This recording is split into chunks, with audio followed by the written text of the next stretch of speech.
Munga tonse tikudziwa kuti pa 16 September ndi tsiku lomwe tidaponya voti amalawi lonse mogwirizana ndipo mavoto ochuluka amaoneka kuti adasankha Profesa Arthur Peter Muthalika awerengetseredwa ndi bungwe la Malawi Electoral Commission. Peter Muthalika wa chipani cha Democratic Progressive Party DPP ndomwe adawina chisankho chimene. By the way, I'm your boy Webizo in the building. Ndimabwera ndi nkhani zosiyana pano pa Nyasaland TV chomwe ndingakupempheni mchoti tapangani subscribe kuti inu ndife tonse tiziyendera limodzi. So Professor Peter Muthalika adawina zisankho zimenezi. Yeye ndithu adalonjeza zinthu zambiri kwambiri kuti achita. Chinthu choyambirira chidachionera kuti asamutse makamaka mabungwe ya boma.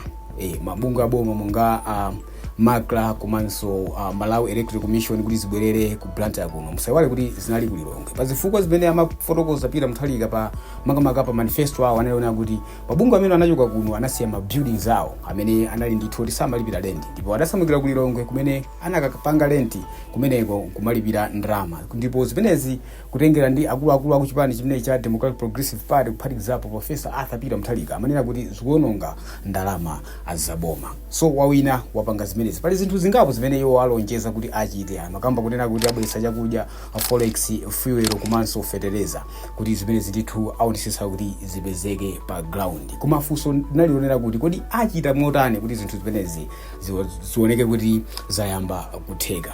So takhala tikuona ndithu ma meeting angapo osiyana. Choyambirira Peter Muthalika adakumana ndi akuluakulu a World Bank. Zimenezo ndithu anthu anangoti Peter Muthalika kugwira ntchito, Peter Muthalika wamba kuthamanga zinapita. Weekend yapitayi Peter Muthalika wakumana ndi akuluakulu a IMF, International Monetary Fund. Kumenetu kwabuka kuyankhula kosiyana.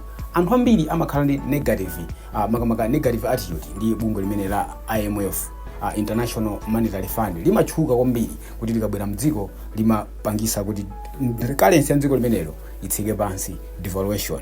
Komano ndisanapite patali kwambiri ndi program imeneyi ndingofuna mwina tingolowa pansi pang'ono kuti timve kuti likamati IMF ndi chani, International Monetary Fund ndi chani. Ndi bungwe limene limathandizira kamene limene limaonetsa kuti maiko chuma chawo chikuyenda bwino. Imene ndikutengera ndi definition imene imaperekedwa makamaka kuti IMF ndi chani. Ma agenda awo amaonetsa kuti ma-economy a dziko lapansi kamene ndi kuti maiko osiyana akuyenda bwino, osati ziyenda mabincha mopenda mapendama. So bungwe limene lidayambika ndithu mu chaka cha 1944 ngati sindikuphonya. Ndipo lili maiko okwana 190 amene amathandiza ndithu amathandiza bungwe limene la International Monetary Fund. Malawi ndi limodzi mwa maiko amene amapindula kwambiri ndi bungwe limene. Koma bungwe limene likamabwera mdziko limabweratu ndi kathumba kama policies. Limabwera nawo ndi ma condition yake. Zili ngati ku banki kuti munthu apita ku banki ufuna kubereka ndalama. Sikuti amangoti ayi ngati ndalamazi nawo samakuza ndo okay mufuna kubereka ndalama zingati 50 million. Ife kuti ubereke 50 million mukuyena kupasa chikole kapena mukwaniritse izi mukhale ndi nyumba yaikulu chonchi, mukhale ndi property yotere, mukhale ndi magalimoto, mukhale ndi izi, then ife tikubereka ndani tikubereka ndalama. IMF nawonso ikamabwera mdziko limabwera ndi mapolisi ake kutengera ndi economy imene ili mdziko. Komabe tipiteni patsogolo kwambiri. Anthu ambiri ali ndi nkhawa kunena kuti mwina currency yathu kwacha ikhozanso kugwa mphamvu zimene zingapangisa kuti mwina katundu osiyana akwere mitengo komanso zinthu azisokonekere. Koma akuluakulu aku chipani cha DPP akunena kuti ifeyo economy yathu yavulala kwambiri. Akunena kuti boma limene lapita lija siliyendese bwino dziko lino kufikira ponena kuti economy yathu sili pa state yabwino. Kotero kuti tikufunikabe ndithu ndalama za mabungwe osiyana kakuti ngongoza kati kuti thandiza kuti tipange cover ndithu magapo amene boma lapita lija alasiya. Monetary Fund akuluakulu ake anali ku Malawi kuno ndipo akumana ndi mtsogoleri wa dziko lino Professor Arthur Peter Muthalika.